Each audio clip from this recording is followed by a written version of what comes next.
Magnitude 7.2 ang lindol na tumama dito sa Bohol.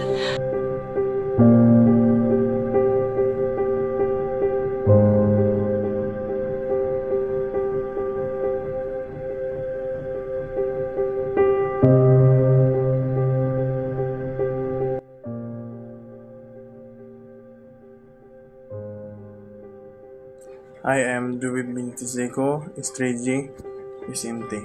Ito October 15, 2013. Tapos, bahay ito ron. Nagkaon goswan. Gawas. Kasi nanay nasa kusina nagkaon. Sa atin nasa gawas. Nagkuhan itong gabi. Tingaron ko nga.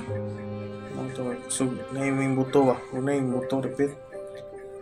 Ito. Kusog kayo. Kusugan. Dali ko gawas. Una. Tinam na si nanay sa kusina rin. Pagka makalma na. Ang isod. Sik na isip ko nga taga ko. Nagdalay kay sanay nakasuong ni sa buwan. Nag-isa. Opa na siya kuha. Safe na siya dito. Gawas ako ko. Safe man siya. Pag makawanan siya kuha na, ako naging niya. Gawas na rin na eh. O kung dito mas gawas. Kung mga kuhan ka na, gupa ko. O to, hindi ko sa akong lang, hindi pan-check sila to. Check na, kumusta sila. Okay naman po.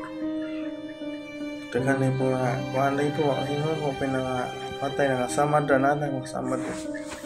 Mayroon po. So, trauma na kayo ito. Pinagsugan kung minuga.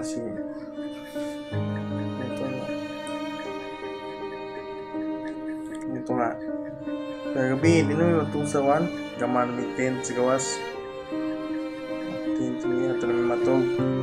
Tapos, ano yung matog sa 1. Sa mga bike eh. Dekado yan. Naba na yung aftershock pa. Subya kayo. Ito, trauma kayo ito na mo. Kaligubino gamay. Magaling kayo safe na eh. Ngayon po ito kay timing nga. Holiday yun. Timing po ito. Banda. Nagdagan ito rin po mga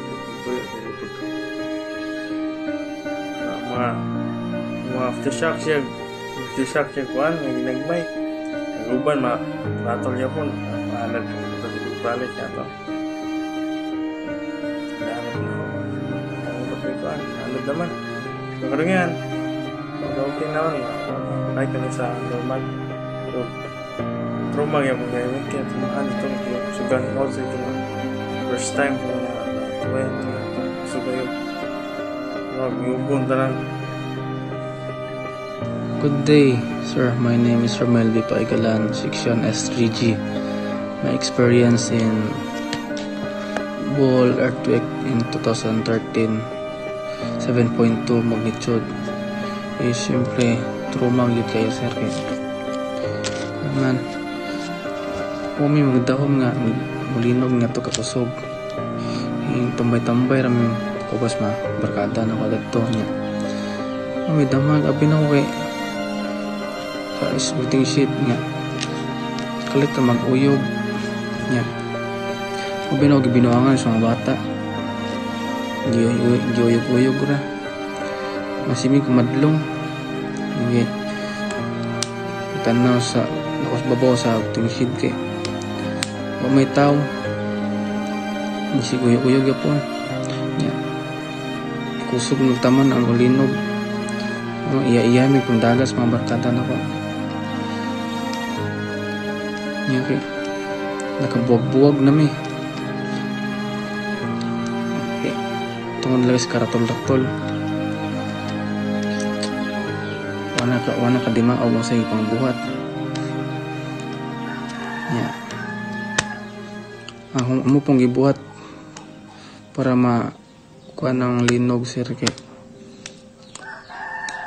pa ako manatiling kalmado o maginampingon kay napamay mga aftershocks nga moabot kay dira ba malikayan nga na di musunod nga aftershock. Di lang kausa kaduha daghan jud nga aftershock na sunod-sunod kay mo binantayon jud. Salamat sir. Experience of resilience na ko sir kay karong tos pagkauman sa linog kay andra kanang bisag trauma kailangan gyapon mubangon anak mo dun mga Pinoy bisag unsa ka lugmok unsa ka down mubangon man dud di jud makalimtan mo smile ug mga guide sa kuan sa taas kay mura man jud makapahatag na tog kuan hatag og paglaom ug kusog o kana kay gikaya ang mga struggles nga niabot kay mo nagingon nga the life must go on. Mo tong kaya tanan hantod sa nabot nga karon nga 2025 na kaya gyapon tanan. In that time, October 15, 2013, buntag to dan amig TV din. Kami sa pamalaigsoon, yan ako mama kayo nasa gawas kay ka na atiman ang nagubos yung mga buwat din. Ako pa father ba ko sa amo na putos nila na gama ubalay din. Sige na magtanong TV mong suon tingami kay kalitan to din ko man nagbibiyo ito kasubo na linaw din ko mong balay sa na habog pa to niya na napaistaas niya pagkamunang munghagan mo ito ang ba lindong sila pas para 60 mega din pagkakuman ito akong papa hindi agad kung isa makay problema sa kung sana okay na kami sa mga aling pag ano na okay na may ganun may itong ipatag sa mga babaw ito na gusto nyo itong natawit-tawa din kumahan ito ka-realize mo hindi dapat ay kalimtan ng na ay mga officials o mga taga-sinto, taga-musikyo, mga mudong ito kayo. Matagal mo rin video na mapatanaw mga video at podcast. Mas na-realize ko sa mga ito na dapat ligid kalimutan Ginoo kasi hirap ka lang po. Ito, pinagi sa Ginoo mo nakakuha nito, naka-recover lang talaga ang isang ito. Good day sir, I'm si Dr. Normanos from Katiglan, Bohol. So my experience about the earthquake in 2013, October 15 is trauma. Yes, trauma nga kung na to kay first time pa maka-encounter og gadto kakusog na linog. So linog jud siya kanang kusog yun. Unya during that time murag nara ko sa balay ito sulod kay ting pamahaw naman to buntag then nga mong ibuhat adto paglinog na jud pag kusog na nang dito lang may gitawag mi ni mama nga pagawas. So dito mi sa gawas nagtapok adto tanan. Dayon naghuwat lang ni og anus ama o hunong nga murag muhinay na para agatong gamit nga murag dali maguba og madatugan may among gipanguha TV, ref nga na. Dayon adto na nagpaabot kami og anus ajud mawala di nagagama aming murag payag-payag ra nang trapal ra ang mong katugan.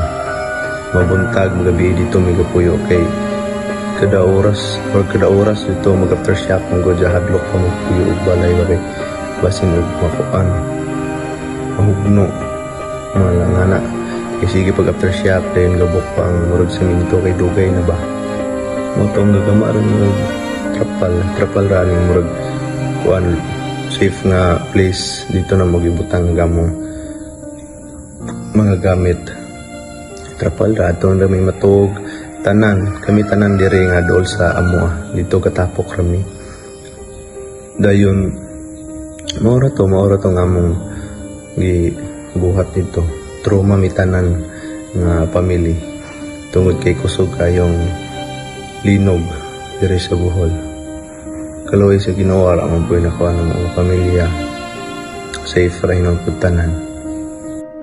Good day sir, I'm Henry Glorias from Lagandingan, Misamis Oriental. Base MT section is 3D. I was not residing in Bohol at the time of the earthquake or experience it, so I didn't directly experience its fall impact. I was watching the news from afar when I felt a brief shaking of the ground, but it was nothing compared to the devastation that many in the region faced. As I watched the bridge, I could see buildings crumbling, roads cracking, and most painfully, the faces of people who had lost their loved ones. Emotionally, I felt a deep sense of sorrow and helplessness. It was difficult to process the scale of the loss. Mentally, I was in a state of disbelief, trying to comprehend the magnitude of the destruction and how it would change the life of so many physically. I wasn't directly impacted, but I was exhausted from following the news and hearing the tragic stories of those who had been affected. The hardest part was witnessing the grief of those who had lost everything, homes, belongings, and loved ones. It was painful knowing that there was so little I could do from afar helping. The emotional toll of seeing others suffer, especially families torn apart, was overwhelming. Despite feeling helpless, I took solace in the strength of the Bolano people. I saw how they came together, helping each other rebuild their home, care for the injured, and support one another emotionally. I was inspiring to witness the resilience of the community as they work hand in hand to recover. This experience deepened my understanding of resilience. I learned that true resilience is not about enduring hardship alone, but about coming together as a community to face challenge. It's about finding strength in unity, supporting each other through adversity, and rebuilding even when it seems impossible. This event taught me how powerful human connection and shared determination can be in the face of tragedy. Thank you, sir.